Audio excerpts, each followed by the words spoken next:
Oke, kali ini kita akan mendalami memoir dari Aurelie Moormans yang judulnya Broken Strings.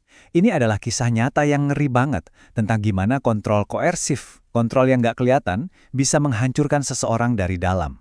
Kita bakal lihat gimana cinta bisa dipelintir jadi senjata, dan gimana niat baik buat menyelamatkan seseorang, malah jadi awal dari mimpi buruk. Nah, pertanyaan ini yang terus-terusan menghantui si narator setelah sebuah kejadian yang traumatis. Ini nunjukin betapa bingung dan malunya dia. Jauh di dalam hatinya, dia tahu banget ada yang salah, tapi otaknya terus mencoba meyakinkan diri, oh mungkin ini kali ya cinta orang dewasa tuh kayak gini. Dan setelah malam itu, dunianya seakan berhenti.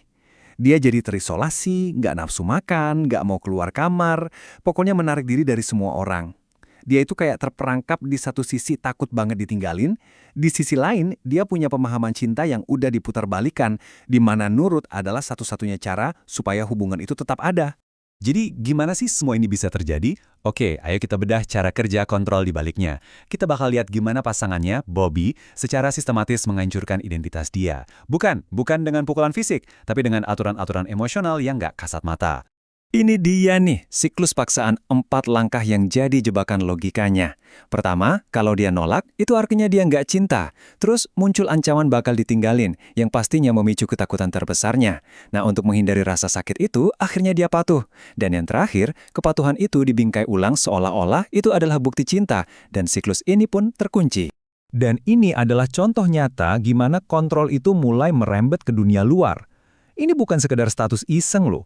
Ini adalah deklarasi kepemilikan, sebuah cara untuk mengisolasi dia dari teman-temannya, terutama teman laki-laki, dan untuk terus-menerus ngingetin dia dan semua orang kalau dia itu bukan lagi miliknya sendiri.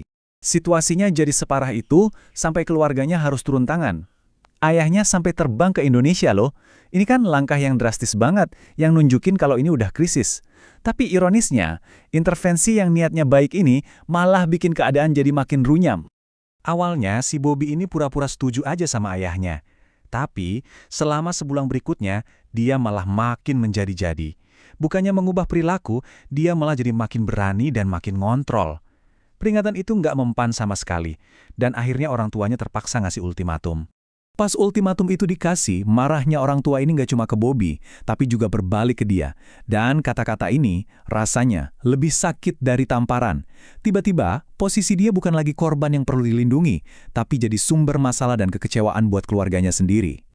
Ancaman ini, yang tujuannya buat melindungi dia, malah jadi bumerang. Coba bayangin, di usianya yang ke-15, handphone itu kan satu-satunya koneksi dia ke dunia luar.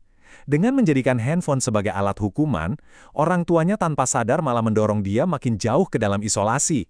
Bikin dia ngerasa nggak punya siapa-siapa lagi buat diajak bicara. Nah, sekarang kita sampai di titik puncaknya. Setelah ultimatum dari orang tuanya, dia dapat satu pesan singkat dari Bobby, "Telepon aku." Panggilan telepon inilah yang bakal mengubah segalanya, di mana manipulasi akan meningkat jadi ancaman hidup dan mati. Perhatiin deh kata-kata pertamanya. Bukan apa kabar atau ada apa, tapi bagaimana kita melawan mereka. Dia langsung memposisikan orang tuanya sebagai musuh bersama. Untungnya, si narator dengan sisa kekuatannya menolak. Dia bilang dia nggak mau melawan orang tuanya dan hubungan mereka harus selesai. Dan disinilah manipulasi level dewa keluar. Bobby nggak marah, tapi dia menciptakan kepanikan. Dia ngaku mau loncat dari lantai 5 parkiran mall. Tangisannya yang histeris bikin si narator panik luar biasa. Perasaannya udah bukan cinta lagi, tapi ketakutan. Ketakutan jadi penyebab kematian seseorang. Begitu si narator setuju buat nggak putus, nada bicara Bobby langsung berubah 180 derajat. Tangisan itu hilang, diganti suara dingin yang penuh perhitungan. Dia minta jaminan supaya penantiannya nggak sia-sia. Jaminan itu bukan janji, tapi foto-foto intim yang bakal dia jadikan sandera. Disinilah kita lihat betapa kejamnya kontrol koersif itu. Cuma nurut aja nggak cukup. Dia dipaksa buat berpura-pura menikmati situasinya. Dia harus hapus air matanya, maksain senyum, dan ngelakuin perintahnya. Momen yang penuh teror itu diubah jadi sebuah pertunjukan penyerahan diri total. Begitu Bobby dapat foto-foto itu, ya udah, dinamika kekuasaannya berubah total. Ancaman bunuh diri udah nggak diperlukan lagi. Sekarang dia punya senjata pamungkas, pemerasan. Jebakan itu kini tertutup rapat, dan dia nggak bisa kemana-mana. Dan ini taktiknya yang paling licik, memutarbalikkan kenyataan. Tindakan belas kasihan si narator untuk menyelamatkan nyawa seseorang dibingkai ulang seolah-olah dialah yang menginginkan semua ini. Dengan bilang, aku nggak pernah minta kamu buat menghentikanku. Bobby seakan cuci tangan dari semua kesalahannya dan melimpahkan seluruh rasa malu ke korbannya. Angka 0 ini merangkum semuanya. Dia benar-benar sendirian.